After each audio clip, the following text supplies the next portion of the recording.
Hey guys, happy Pride Month. I'm gonna recommend 10 queer books that I either thought were life-changing, that I personally love, or that I think is a good read for someone who is maybe beginning reading queer books or just wants some recommendations. I feel like I've read a good selection of queer books, and I don't know, I just thought it'd be fun to give you some recommendations. So yeah, let's get started.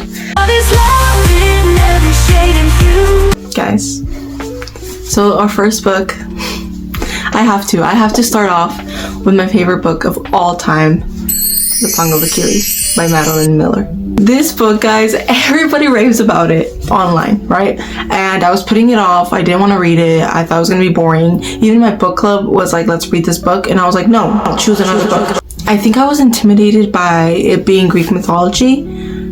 But you don't really have to know a lot about Greek mythology to understand this book. I love this book so much, and not to brag, but I have this book signed. And when I saw it was signed, because I ordered it off of Thrift Books, I almost cried. And I could cry, oh my, I could cry just thinking about this book. It's gay. It's gay, that's it. That's the only reason you need to read it. Basically, it's a tragical romance. And yes, it's about the war, but it's also about Patroclus and Achilles and the relationship that they build. From first starts as a friendship and then turns into a relationship. And the dynamic between the two, because both of them are completely different people. Like, I don't want to cry. It'll change your life like it changed mine. Please go read it. And please tell me how you feel about it. Thank you. Thank you very much. Now I'm on the side because I'm going to show the picture of the book.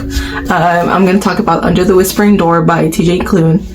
I just want to say he never misses. He writes the most beautiful stories about older men finding maybe a second chance in life and a second chance in love. I feel like a lot of the characters that he writes are going through things and they meet somebody else who can guide them and who can help them out. So Under the Whispering Door is about an egotistical lawyer who dies and then becomes a ghost. With the help of a medium, he's navigating through his past life and looking at it now that he's dead, meeting new people along the way, and also staying in this like cafe house shop with the owner. So he's supposed to kind of like see what he was like and just try to be a better person, but also he's dead. So I guess just coming to terms to the fact that 1, you're dead, 2, you're a bad person. Do you understand that you should have been a better person? And just accepting that and moving on from that. And at the end, you're supposed to walk through a door and like be in heaven or whatever. And the owner of that cafe shop person that lives in the house, I don't really know what title to give him. He's actually not dead. So they kind of form a bond and maybe something else. So you just have to read and find out. Now he's kind of like, wait, I'm a ghost, I don't want to die. Go read Under the Whispering Door by TJ Klune. And that leads me to my third book that I want to recommend, which is The House in the Cyrenean Sea, also by TJ Klune.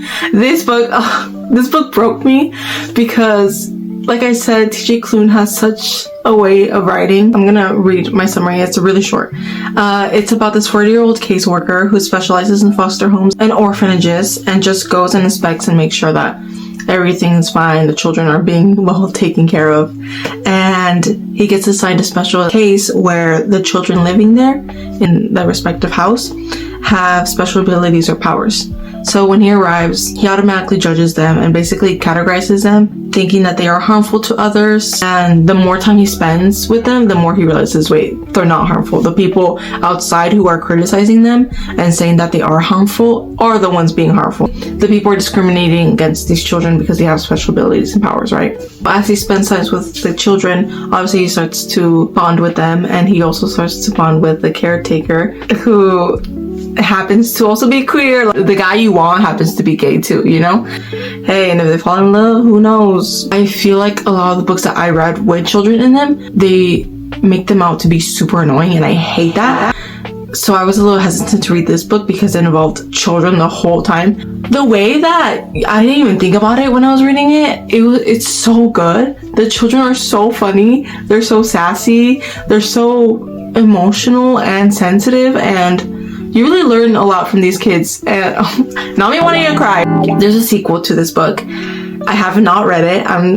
I really want to. I just haven't had the chance to. So yeah, if you like found family, gay couples, children with magical abilities, fantastical elements, then you'll love this book. So the next book I want to recommend is The Secret Life of Albert Entwistle. So after 60 years of being a postman, he has to retire. And Albert doesn't want to do that because Albert lives in a routine. For the past 60 years, he's gone to work, come home, been with his cat. Albert has always been alone. So the fact that he has to retire soon kind of turns his life around, and then something sad happens in his personal life, so then that also makes him spiral out a little bit. And he starts thinking about when he was younger. He thinks about his life, a love he had lost when he was younger, a guy he had met when they were in school, and Albert blames himself because Albert was the one who stopped that connection, because Albert is a closeted gay, and even now he's still closeted. So his whole life he's been closeted, and he's always been scared of coming out, you know, and he's seen other gay people around. He's always been scared to be himself. He's still struggling with a lot of like internalized homophobia. So it's an interesting read. You also get to learn about somebody else's life and how that interconnects with Albert's life. So it's like a two perspective. Albert decides now that he's not going to be a postman, and before he dies, he wants to find his long lost love, George. And he sets out to go find George and to just say sorry for what he did to him and how they ended things. It's a really sweet story. Definitely go read this. Okay, next up is Most Ardently by Gabe Cole Novoa. This book is a Pride and Prejudice retelling, but make it super gay. It's basically the Pride and Prejudice retelling, you know, so Darcy is supposed to marry Oliver. Darcy doesn't like Oliver because he doesn't know that he's Oliver, you know? He sees Elizabeth Bennet. And Oliver likes Darcy, but he's scared to also tell Darcy that. Tell him, hey, I'm Oliver Bennet, not Elizabeth Bennet. It's so cute. I feel like I struggled with reading Pride and Prejudice. Yeah, I ate this book up like in a week. So what does that say about me? I don't know. That maybe you should retell every story and make it a little gay. If you don't really like old English writing like Pride and Prejudice, this book adds a bit of that in there, but it's easy to read too. So it's like modern writing, but like back in the days, so it can be like Pride and Prejudice. You won't have any issue with understanding the story. So yeah, definitely go read that. Okay, now we're on to the sapphic stories. My favorite. We're gonna start off with The Girl from the Sea. Guys, this is a graphic novel, meaning you read it and you look at the pictures. I don't know if the pictures help. I think the pictures made it worse because then you see. I'm not gonna spoil this book. Go read it. It took me like an hour to read this book. It's so heartfelt. It deals with also coming out and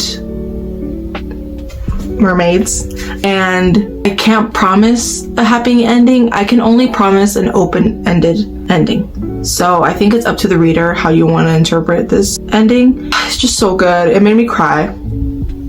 If you're really sensitive and emotional, beware. Beware, but also read this book. Next up is She Drives Me Crazy by Kelly Quinlan. Quinlan? I think I'm saying it right. I've reread this book. I read it twice, and I will reread it until I die. It's low-key like enemies to lovers between a cheerleader and a basketball player. It's also about like learning how to love yourself too, and dealing with exes, accepting yourself and knowing that you're worth more than how you're being treated. But it's also a short book too. It's not that long. It's also like fake dating too, which I don't know how I feel about fake dating, but it's good in this book, so you guys should definitely check it out. Next up is The Luis Ortega Survival Club by Sonora Reyes. Trigger warning, it's about SA. It's such an important story. The main character goes through some stuff. It turns out that other people have also been victims of Luis Ortega, so they kind of make a club to expose him. She ends up forming a special bond with one of the other victims, and it's cute. It is queer, but it's also about raising awareness and speaking up. I think we should all speak up for ourselves and for other people. So yeah. Okay, the next book is Wilder Girls by Rory Power. So this book has a queer subplot romance between the main character and her friend, set in this like epidemic world where everybody was hit by something and people are turning, and they're also isolated. School full of just girls. They're dealing with the epidemic and being away from family, not knowing if they're alive or not, and then kind of seeing how even their own people are betraying them. It's very gory. It's good, but I was getting a little bit scared reading it. I was like, wait, this is a little too much for me. But if you like that kind of thing, that's why I'm mentioning it in this video, because if you like that kind of like gory, epidemic, stuff like that with a subplot queer romance, then I think this is the book for you. The last book I'm going to recommend is Ophelia After All. So I'm going to give you a quick summary that I wrote about this book. Ophelia has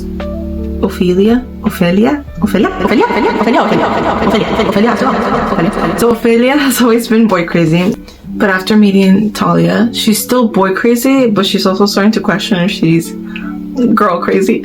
They start to get closer, and Ophelia's dealing with a lot of feelings towards Talia. So she's struggling with a lot of things. I mean, as one does when they're figuring out that they're queer, right? I think the story is more about herself and her finding out that she is queer, accepting that, and also confiding in her close friends and family. I feel like every book that I've recommended is sad, fun. It's about love. It's about the struggles with coming out and being queer and accepting yourself for who you are, and how everybody has a different path. I'm reading queer books all year, every year. Let me know if you check them out. Okay, bye.